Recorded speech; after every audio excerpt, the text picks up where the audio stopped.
အားလုံးပဲကျွန်တော်3D မိတ်ဆွေများမင်္ဂလာပါခင်ဗျာဒီနေ့ရတော့ဗောနော်ဒါကျွန်တော် 3D မိတ်ဆွေတွေအတွက်ဗီဒီယိုလေးတစ်ဖိုင်ဗောနော်အနီးကပ်ဒီနေ့လဲ 3D ထွက်ပြီဆိုတော့အနီးကပ်ဗီဒီယိုလေးတစ်ဖိုင်ကျွန်တော်တင်ပြမယ်ဗောနော်အဲ့တော့ဒီ site လေးကို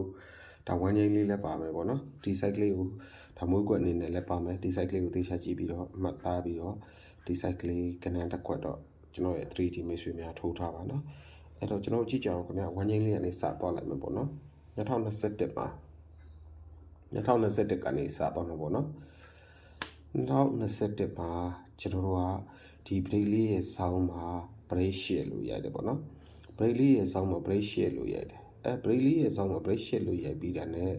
သူ့ရဲ့ဘေးနားလေးမှာကြားတယ်ခင်ဗျာဒီကနန်းလေးကသူ့ရဲ့ဆောင်းအကောင်ကဒါဝမ်းချင်းပေါ့နော်435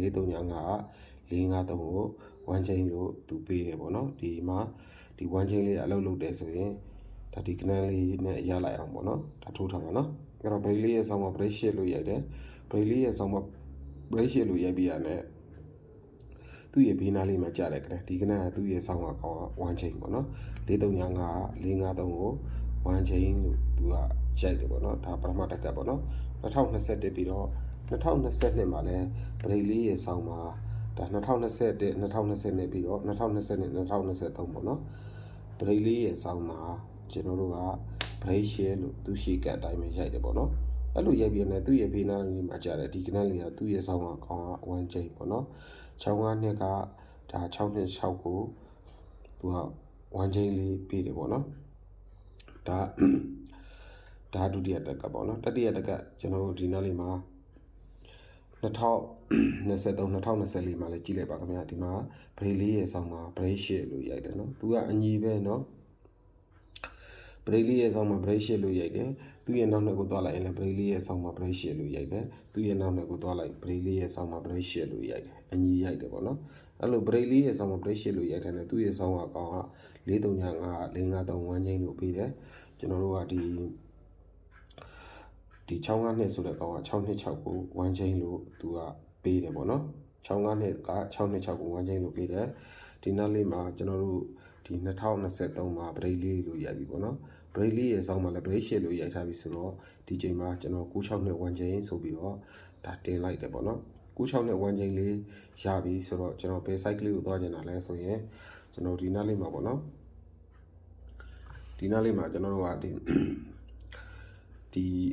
တစ်နှစ်ချာပေါ့နော်ဒီနားလေးမှာကျွန်တော်အကျိတ်20တစ်နှစ်ချာလေးတွေမာဆွန်တဲ့ခုနှစ်ကိုကြည့်လိုက်မယ်ဆိုရင်လည်းဒါ2021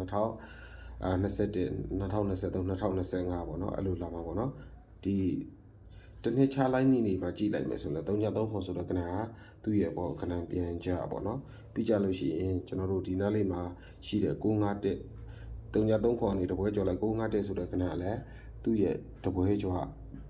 ဒီနေဦးကခဏကိုဒါကျွန်တော်တို့ဒီ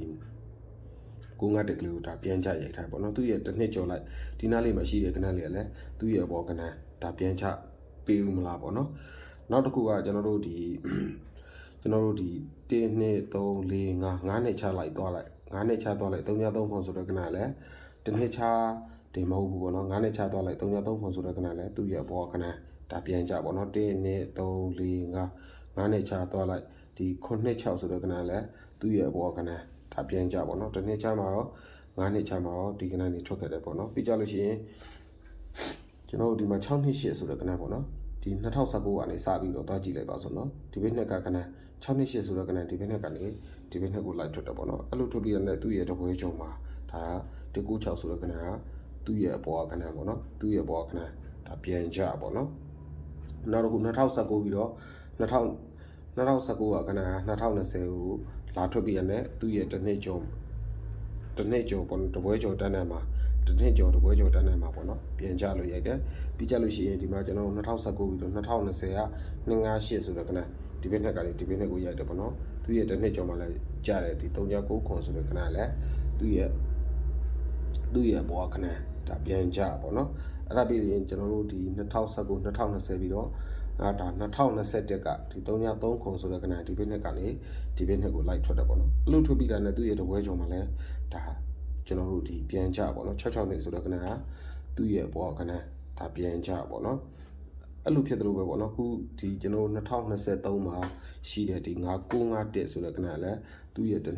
ရှိနှစ်ကကဏ္ဍပေါ့နော်ဒီဘက်နှစ်က919ဆိုတဲ့ကဏ္ဍဒီဘက်နှစ်ကနေဒီဘက်နှစ်ကိုလိုက်ထွက်ပြီးဆိုတော့သူ့ရဲ့တပွဲချုံမှာလဲဒါပြန်ကြဆိုတဲ့ကဏ္ဍလေးရှိတယ်ပေါ့နော်ပြန်ကြကဏ္ဍလေးရှိတဲ့အတွက်ဒီနားလေးမှာကျွန်တော်တို့ဒီ96နှစ်1ချင်းလေးနဲ့ဒါပြန်ကြဆိုရင်ဘယ်ကဏ္ဍလေးဖြစ်မလဲဆိုတော့ကျွန်တော်ပြချင်တာပေါ့နော်ပြီးကြလို့ရှိရင်လဲဒီနားလေးမှာကြည့်လိုက်ပေါ့နော်2000ကျွန်တော်တို့ဒီ2022ကနေစကြည့်လိုက်ပေါ့နော်2022ကြည့်ကမှာကျွန်တော်တို့6နောက်ပိတ်တာနဲ့6နောက်ပိတ်ရအောင်ပါဒါကျွန်တော်တို့ဒီပြန်ချလို့ရိုက်တယ်ပေါ့နော်ဒုတိယတစ်ကလည်းဒီနှစ်ထဲမှာလည်းကြည့်လိုက်ပါခင်ဗျာဒီနှစ်ထဲမှာလည်းကျွန်တော်တို့ဒီ6နောက်ပိတ်ပေါ့နော်6နောက်ပိတ်လို့ရိုက်တာနဲ့သူ့ရအောင်မှာလည်းဒါပြန်ချရိုက်တယ်ပေါ့နော်အဲ့တော့ဒီနှစ်ထဲမှာဆိုရင်လည်းဒီမှာ6နောက်ပိတ်တယ်ပေါ့နော်446 6နောက်ပိတ်တယ်6နောက်ပိတ်ရအောင်မှာကြတယ်ဒီမှာ6နောက်ပိတ်ရဒီလို6နောက်ပိတ်ပြီးဆိုရင်လည်းသူ့ရဲ့အောက်မှာကြားတယ်ခဏလဲဒါ6နောက်ပိတ်ရဲ့အောက်မှာပေါ့ပြန်ချရိုက်တယ်ပေါ့နော်သူ့ရဲ့နောက်နှစ်ကိုသွားလိုက်ဒီမှာလဲ6နောက်ပိတ်တယ်သူ့ရဲ့အောက်မှာလဲဒါပြန်ချလို့ရိုက်တယ်ပေါ့နော်သူ့ရဲ့နောက်နှစ်ကိုသွားလိုက်ဒီမှာလဲ6နောက်ပိတ်တယ်ပေါ့နော်6နောက်ပိတ်ရဲ့အောက်မှာလဲဒါပြန်ချလို့ရိုက်တယ်ပေါ့နော်ဒီမှာကျွန်တော်တို့6နောက်ဒီနားလေးမှာရှိတယ်ကျွန်တော်တို့ဒီနားလေးမှာဒါ6နောက်ပိတ်ရအောင်မှာဒါပြန်ချဒီနေ့ထပ်မှမလာသေးဘူးပေါ့နော်ဒီမှာ6နောက်ပိတ်ကလေးရှိထားပြီဆိုတော့ဒီနားလေးမှာဒါပြန်ချပေါ့နော်ပြန်ချဆိုတော့ကျွန်တော်တို့ကဒီဆွမ်းတော့ကျွန်တော်ပြောသလိုပဲဒီကျွန်တော်တို့ဘရိတ်လေးရဲ့ဆောင်းမှာဘရိတ်ရှယ်လို့ရိုက်တယ်သူ့ရဲ့ဘေးမှာကြားတဲ့ကနေသူ့ရဲ့ဘေးရအကောင်က1ချိန်ဘရိတ်လေးလို့ရိုက်တယ်ဘရိတ်လေးဘရိတ်ရှယ်လို့ရိုက်တယ်သူ့ရဲ့ဘေးမှာကြားတဲ့အကောင်ကသူ့ရဲ့ဆောင်းအကောင်1ချိန်ဒီမှာဘရိတ်လေးရိုက်တယ်ဒီနားလေးမှာကြားတဲ့အကောင်သူ့ရဲ့ဆောင်းအကောင်က1ချိန်ဆိုရင်96နဲ့1ချိန်လေးနဲ့ပြန်ချဆိုရင်ကျွန်တော်ဘယ်ကဏ္ဍလေးပြခြင်းလဲဆိုလို့ရှိရင်ဒီကျွန်တော်246ဆိုတဲ့ကဏ္ဍလေးကိုပြတာပေါ့နော်96နဲ့1ချိန်လေးနဲ့ဆိုရင်တော့ဒီဘယ်ကဏ္ဍလေးကိုကျွန်တော်တို့ကပြန်ကြထိုးသိမ်းလဲဆိုရင်အောက်ကနေသွားမယ်ဆိုရင်ဒီမှာ696ဆိုတဲ့ကဏ္ဍရှိတယ်နောက်ကျွန်တော်တို့ဒီ39နှစ်ဆိုတဲ့ကဏ္ဍလေးရှိတယ်ပေါ့နော်96နဲ့1ချိန်နဲ့ဆိုရင်39နှစ်ဆိုတဲ့ကဏ္ဍလေးရှိတယ်ပေါ့နော်အဲ့ဒါလေးကမှကျွန်တော်တို့ဒီဘရိတ်နှစ်နဲ့246ဆိုတဲ့ကဏ္ဍလေးကိုဒါကျွန်တော်ရဲ့မိတ်ဆွေတွေကိုပြချင်တာပေါ့နော်ဘာလို့လဲဆိုလို့ရှိရင်ဒီ site လေးကိုကြည့်လိုက်ပါခင်ဗျာဒီမှာကျွန်တော်တို့ဒီဘရိတ်နှစ်ဒီကျွန်တော်တို့2022ကနေစကြည့်လိုက်ပေါ့နော်2022ကနေစကြည့်လိုက်တဲ့အချိန်ကျတော့ကျွန်တော်တို့ကဒီ break နှစ်ရဲ့ဆောင်းမှာရှိတဲ့ဒီကောင်ပေါ့နော် break နှစ်ရဲ့ဆောင်းမှာရှိတဲ့ဒီ8ခုနှစ်ဆိုတဲ့ကဏ္ဍအဲ့နှစ်ထဲမှာကျွန်တော်တို့ဒီပြန်ချလို့ရိုက်တယ်ပေါ့နော်ဒုတိယတစ်ခါကျွန်တော်ဒီနားလေးမှာလည်းကြည့်လိုက်ပါခင်ဗျာဒီမှာကျွန်တော်တို့ဒီ break နှစ်ရဲ့ဆောင်းမှာရှိတယ်ပေါ့နော်ဒီ363ဆိုတဲ့ကဏ္ဍကလည်းဒါပြန်ချလို့ရိုက်တယ်ပေါ့နော်အဲ့တော့ဒီနှစ်ထဲမှာလည်းကျွန်တော်တို့ဒီ break နှစ်ရဲ့ဆောင်းမှာရှိတဲ့ဒီသူ့ရဲ့ဆောင်းမှာရှိတဲ့ဒီကဏ္ဍလေးရလည်းဒါပြန်ချရအောင်မဆိုဒီနားလေးမှာဒါပြန်ချလေးလေးရှိတယ်ဆိုတော့ဒီ96နဲ့1ချိန်လေးနဲ့ပြန်ချဖြစ်ရမယ်ဆိုရင်တော့ဒီ246လေးပေါ့နော်246လေးဒါကြိုက်တယ်ပေါ့နော်ကျွန်တော်ပြောတာရှင်းမယ်လို့ထင်ပါနော်ကျွန်တော်2020နှစ်ကနေစပြီးတော့ကြည့်လိုက်ပေါ့နော် break နှစ်ရဲ့ဆောင်းပေါ့နော်2020နှစ်မှာကျွန်တော်4တက်ခွန်ဆိုတဲ့ break နှစ်ဆိုတဲ့ကဏ္ဍထွက်တာပေါ့နော် break နှစ်ရဲ့ဆောင်းက8ခွန်နှစ်ဆိုတဲ့ကဏ္ဍအဲ့နှစ်ထဲမှာပြန်ချလို့ရိုက်တယ်ပေါ့နော်အဲ့တော့2020နှစ်ပြီးတော့2023မှာလည်းကြည့်လိုက်ပါခင်ဗျာ break နှစ်ရဲ့ဆောင်းက363ဆိုတဲ့ကဏ္ဍကလည်းဒါသူ့ရဲ့အောက်မှာဒါပြန်ချလို့ရိုက်တယ်ပေါ့နော်တတိယတက်ကကြည့်လိုက်ပါခင်ဗျာဒီမှာလည်းကျွန်တော်တို့ဒီမှာလည်း break နှစ်ရဲ့ဆောင်းကပေါ့နော် break နှစ်ရဲ့ဆောင်းကဆိုရင်တော့ကျွန်တော်တို့ဒီ336ဆိုတဲ့ကဏ္ဍရှိတယ်နောက်ကျွန်တော်တို့ဒီနားလေးမှာ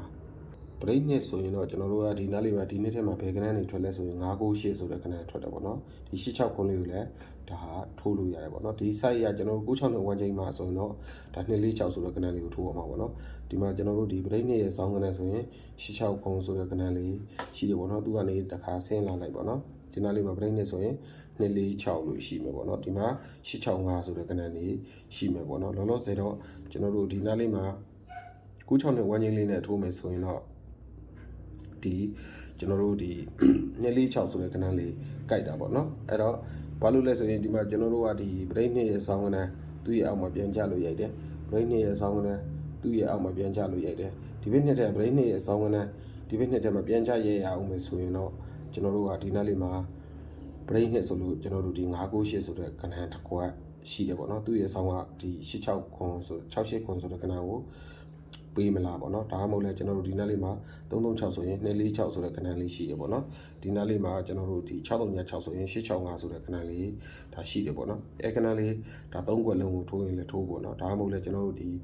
သူကတော့တိတိကျကျပေးနေတာပေါ့နော်ပရိတ်လေးရဲ့စောင်းမှာပရိတ်ရှိလို့ရိုက်တယ်ဒီကနေ့ဒီဝမ်းချင်းချိန်ပြီးတော့သူကပေးတယ်ပရိတ်လေးရဲ့စောင်းမှာပရိတ်ရှိလို့ရိုက်တယ်အဲ့လိုရိုက်ပြီးဆိုတော့ဒီကနေ့ဒီဝမ်းချင်းချိန်ပြီးပေးတယ်ဒီနောက်လေးမှာပရိတ်လေးရဲ့စောင်းမှာပရိတ်ရှိလို့ရိုက်ပြီးဆိုတာနဲ့ဒီ96နှစ်ဆိုတဲ့အကောင်ဒီနောက်လေးမှာဝမ်းချင်းချိန်ပေးဦးမယ်ဆိုတော့သူနဲ့ကြိုက်တာဆိုရင်တော့ကျွန်တော်တို့ဒီ246ဆိုတဲ့ကဏ္ဍလေးကြိုက်တယ်ပေါ့နော်နောက်ကျွန်တော်တို့ဒီ392ဆိုတဲ့ကဏ္ဍလေးကြိုက်တယ်ပေါ့နော်အဲ့ထက်အနေမှာဒါကြိုက်နေတဲ့ကဏ္ဍလေးပေါ့နော်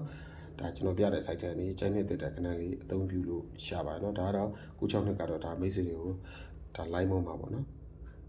public အနေနဲ့ပြတဲ့ဒါ one chain site လေးပေါ့နော်နောက်ထပ်ကျွန်တော်တို့ဒီ one chain site တီချာ one chain site လေးတွေနဲ့ဒါ awkward ထုတ်ထားတဲ့ line လေးတွေလည်းရှိရပေါ့နော်တခြား break line မှာခြားခြားလေးတွေနဲ့ပေါ့နော်တီချာလေးမှာ awkward ဒီဘက်တော့ အော်ရမယ် awkward လေးဒါတစ်ခွက်နဲ့ရန်ခွက်လေးနှစ်ခွက်သုံးခွက်လည်းရှိရပေါ့နော်ကျွန်တော်ကတော့တစ်ချိန်စာ1000ယူပါတယ်ခင်ဗျာဒါကျွန်တော်တို့ဒီအပတ်မှာလည်းဒါတေချာမျှော်မှန်းထားတယ်ပေါ့နော်တကယ်လို့လာရောက်အားပေးမယ်ဆိုလို့ရှိရင်ကျွန်တော်ရဲ့ဖုန်းနံပါတ်3994449439ကနေလာရောက်ဆက်သွယ်ပြီးတော့တစ်ချိန်စာ1000နဲ့လာရောက်အားပေးနိုင်ပါတယ်เนาะကျွန်တော်ရဲ့ video file လေးကိုစောင့်အောင်ကြည့်ပေးတဲ့အတွက်ကျွန်တော်ရဲ့ 3D မိတ်ဆွေတွေကိုကျေးဇူးအထူးပဲတင်ပါတယ်เนาะကျွန်တော်ရဲ့ 3D မိတ်ဆွေများ2025အချိန်20မှာပေါ့နော်ချယ်ရီဆူကြီးများပေါက်ကြပါစေလို့ကျွန်တော်အနေနဲ့ဆုတောင်းပေးလိုက်ပါတယ်เนาะ